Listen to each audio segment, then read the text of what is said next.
Mythology, the natural genesis and typology of the two truths. The Greek mythos, which is usually taken to mean a saying or a word, and is sometimes equivalent to logos.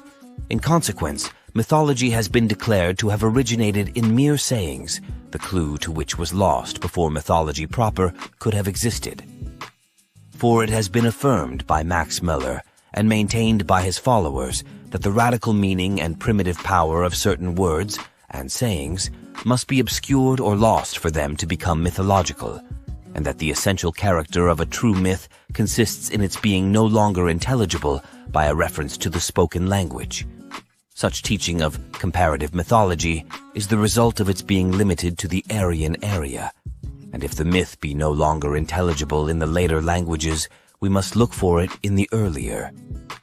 The Greek muthoi for sayings represents the Egyptian mutu for ejaculations or brief utterances. Mutuni means lo it is, or it is verily so. In a similar sense, so moti it be is used by our Freemasons, which brings on a saying and an ancient mode of saying under one word. Mut signifies the pronouncing of conservative formulas, and these formulas and wise sayings were part of the muthoi in Egypt. The muthoi or myths did not begin in Greece or originate in any Aryan language, nor with the sayings which are the fading metaphors of mythology and the utterances of its second childhood. Nor is the myth a mere word in Greek. Mutheomai is not simply to say, but to feign and fable, represent and invent. Mukikauj signifies that which pertains to fable and myth in an early sense. Mukoloju is to recite fables. In Attic prose, the myth was commonly a legend of early Greek times, before the dawn of history. The mythoi were no mere sayings in a modern sense. They were mystical. In them, the mysteries were uttered by word of mouth to the ear alone, like the Smriti of India. The myths are sayings because they were only to be said, not written. Hence, mythos denotes anything delivered by word of mouth. They are myths because uttered by word of mouth alone, but they were so uttered because they contained the hidden oral wisdom and dark sayings of old. The mythoi are the logia, and the logia, or sayings, are assignable to a sayer or logos, who was personified as the utterer in the mythology which preceded the theology. The sayings, or logia, in Egypt were assigned to Tat, the moon god, who was the measurer of time, the reckoner and registrar of truth in the hall of the twofold truth, or double justice. In consequence of his being primarily a representative of the dual lunation, Tat was the sayer, utterer of the divine words, and a logos, tongue, or word in person. The sayings or logia were likewise attributed to the youthful solar god Hept, the Egyptian Jesus of the book of Ecclesiasticus, and the second Adam, who was another of the sayers of whom we read. I have heard the words of Hept and Hartataf. It is said in their sayings. The ass, I, and the cat, Pate, are the sayers of great words in the house of Pet, or heaven. The Christian Gospels were founded on and originated in the logia or sayings, as Papias emphatically declares. The Christ of John is the Word, logos or sayer in person. His teaching, according to John and Matthew, was conveyed by the sayings, logia or mythoi. Now it is immaterial whether the Greek muthoi or mythoi be connected at root, not merely etymologically, with the Egyptian Mati, who represents the two truths, but Mu and Ma are interchangeable, and these sayings were held to be the words of truth and wisdom personified. When Paul speaks of a true saying, he means one of the sayings of truth, of aletheia. So far from Egyptian mythology being founded on words that have lost their senses, it is the science of truth in a twofold phase or character, called Mati. Mati, as divinity, is the goddess who presides in the hall of the twin truth. Ma'ati is also a title of Tat in relation to the two truths. The two truths, or twinship of Ma'ati, appear in the Sanskrit Mithuna, a twin couple, the zodiacal Gemini, the state of being dual, Greek meta, and one form of the Mati as Ma and Shu was that of the zodiacal Gemini in Egypt. Ma'ati in Sanskrit signified measure and exact knowledge. In Egyptian, ma'at as a noun means an inflexible rule of right, that which is strictly accurate in measure and perfect as the poise of scales, the straightness of the plumb line, or the stretched-out finger. Mythology proper, by which is meant its relation to time as distinguished from space, which will be hereafter described, began with the measuring and establishing of periods. Tat and Ma'at then are two personified forms of the measurer and the utterer of truth. This has two aspects like the mother, or the moon, in her dual lunation, and these sayers in Egypt preceded the sayings in Greece.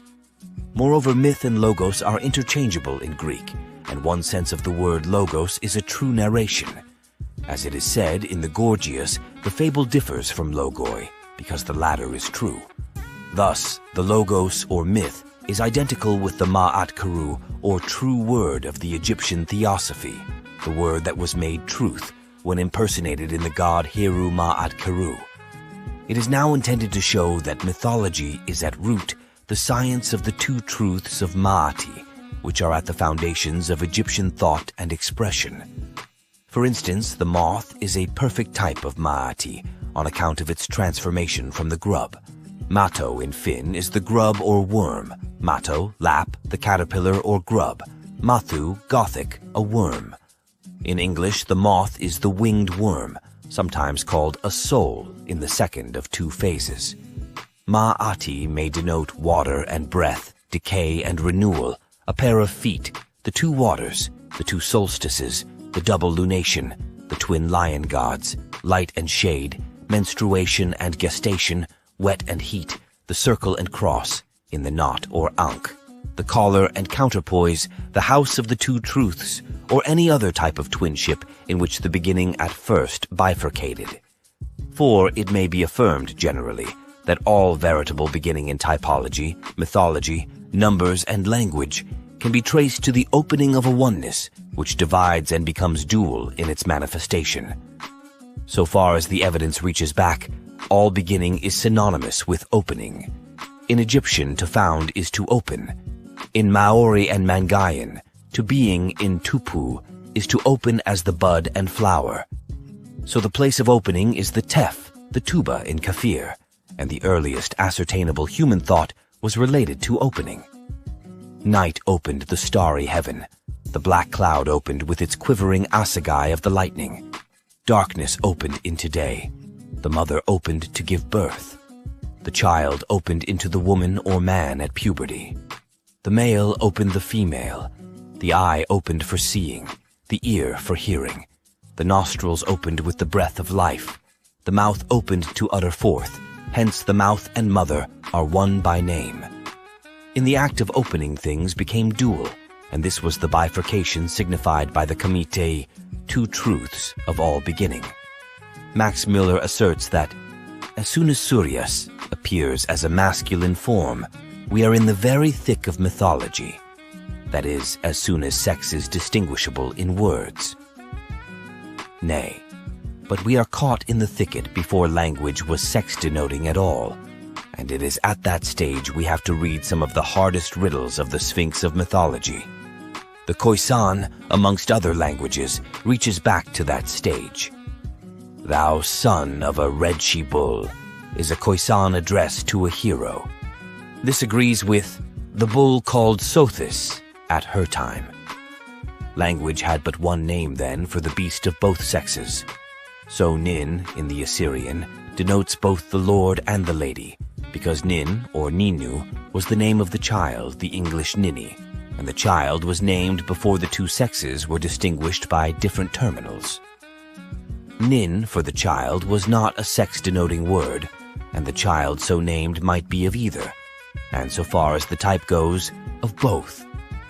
The Egyptian type of divinity is the Nunter, or Neuter, our neuter. The Nu is the ninny, the impubescent boy, or young one, the Rakart of either sex, as is the child or the colt. This type name is found in English, Greek, Italian, Javanese, Fijian, North American Indian, and other languages, and it is Inner African for the young one, as Nina in Mende, Nina in Gibandi, Anene in Soso, Neni in Kiriman, Nunina in Toma, Anene in Kisekise. Also for the younger brother, as Nao in Kuama, Nayan in Yula, Ninda in Biafada, Nana in Bagbalan, Niena in Selana, Ninda in Landoma, Neneye in Pangela, Niene in Kiamba, Nande in Yamban, Nuane in Iziele. It is likewise applied to the younger sister. As the child, Homo was born twin, within the limits of language, and was separated and distinguished at puberty. We shall find the two sexes are said to have been divided by the lizard or serpent, or severed by the stone of the opener. And it will be shown how the one statement is related to the female, the other to the male. The totemic mysteries reveal the fact that the individual personality was constituted at the period of puberty and determined as twain by the manifestation of sex, the two truths of reproduction. Until that time, the child name was not distinguished by gender. In Egyptian, it was also the Nakin, or young one, as the impubescent.